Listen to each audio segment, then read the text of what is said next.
The Witch and the Definitely Dead Detective by Sadie Brent. Chapter 30. Shadows and Secrets. Evie sat cross-legged on the floor of Silver Sage Naturals, surrounded by piles of papers and notebooks she'd pulled from Lizzie's roll-top desk. The rich smell of aged parchment mingled with the faint aroma of dried herbs that seemed to permeate every corner of the shop. Spinks lounged nearby, his yellow eyes lazily watching her sort through the stacks.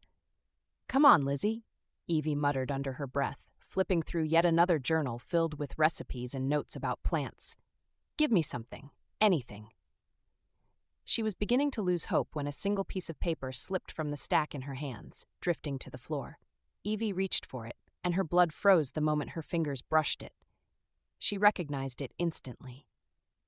The note. It was the one she'd found what seemed like ages ago, the terse message from Hugo to Lizzie, urging her to sell the property to him. But now, as Evie stared at the blocky, straight-lined handwriting, realization dawned with chilling clarity. Her hands shook as she scrambled to grab the herbology book from the counter. She flipped to the page on monkshood, where she'd uncovered the indentations and held the two samples of handwriting side by side. They were the same. "James!" she yelled, her voice trembling. The air cooled as James appeared near the desk, his translucent figure flickering slightly. "What is it?" She held the papers out to him, her voice tight. "Look at this. It's the same handwriting. Hugo wrote the instructions about monkshood." James's face darkened, his ghostly presence growing more solid as his concern deepened. "That bastard. I knew there was something off about him." "I can't believe I didn't see it sooner," Evie said, pacing the room. "He was right under my nose this whole time."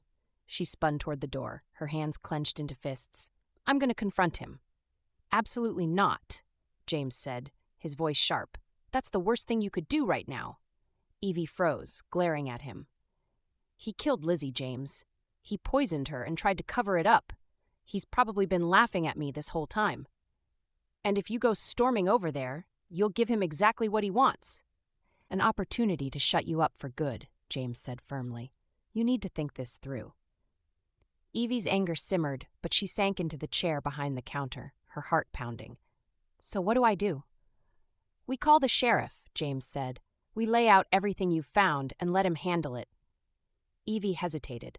She'd been avoiding this step for weeks, unsure if she had enough evidence to convince Sheriff Joe Stone.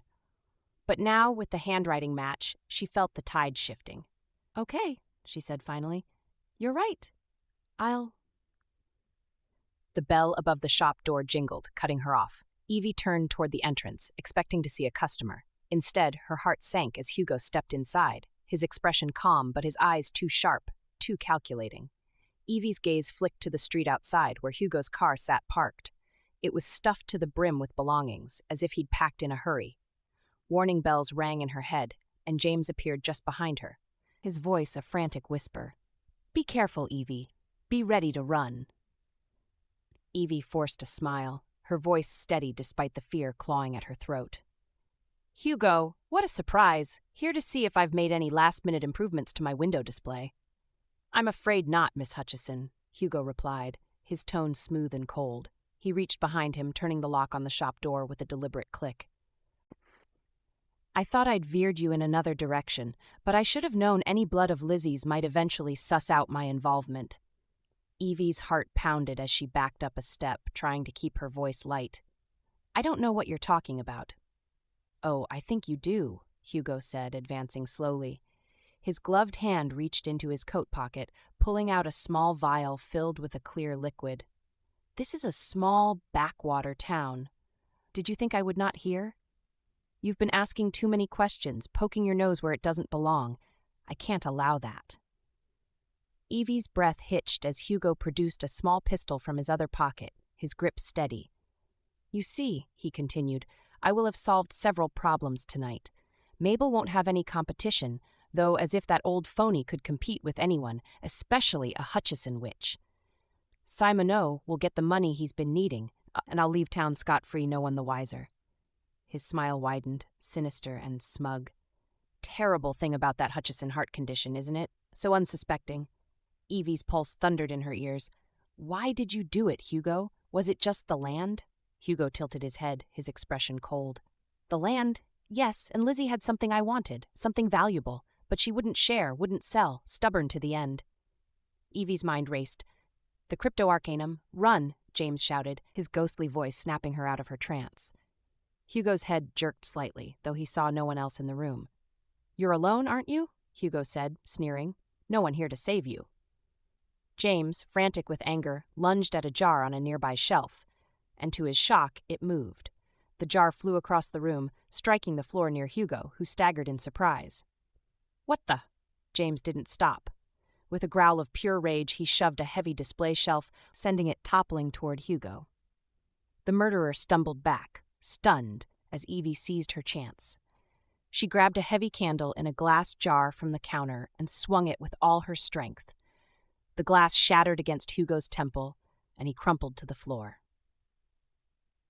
Evie stood over Hugo's unconscious body, trembling as she fumbled for her phone. She dialed the number for the sheriff twice before her hands stopped shaking enough to press the correct numbers, her voice shaking as she explained what had happened. Sheriff Joe Stone arrived within minutes, his expression grim as he surveyed the scene.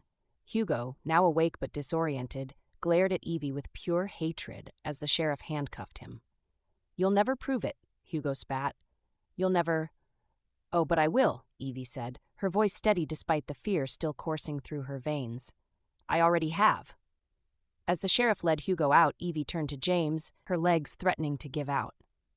You saved my life, she whispered. James looked at her, his expression soft but haunted. I couldn't let him hurt you. I've never been able to affect much more than a sheet of paper before. He shook his head. Evie sank into the chair behind the counter, tears pricking her eyes. Thank you, however you did it. He said Lizzie had something he wanted. Do you think it was... the book? James shook his head slowly. I don't know, but if it was, it's even more dangerous than we realized. Evie shivered, recalling the strange pull of the crypto arcanum, how it had practically compelled her to return it to its secret drawer in the shop. What is it, James? What was Lizzie protecting? James didn't answer, his gaze fixed on the darkened corner of the room where the desk sat, the book hidden inside.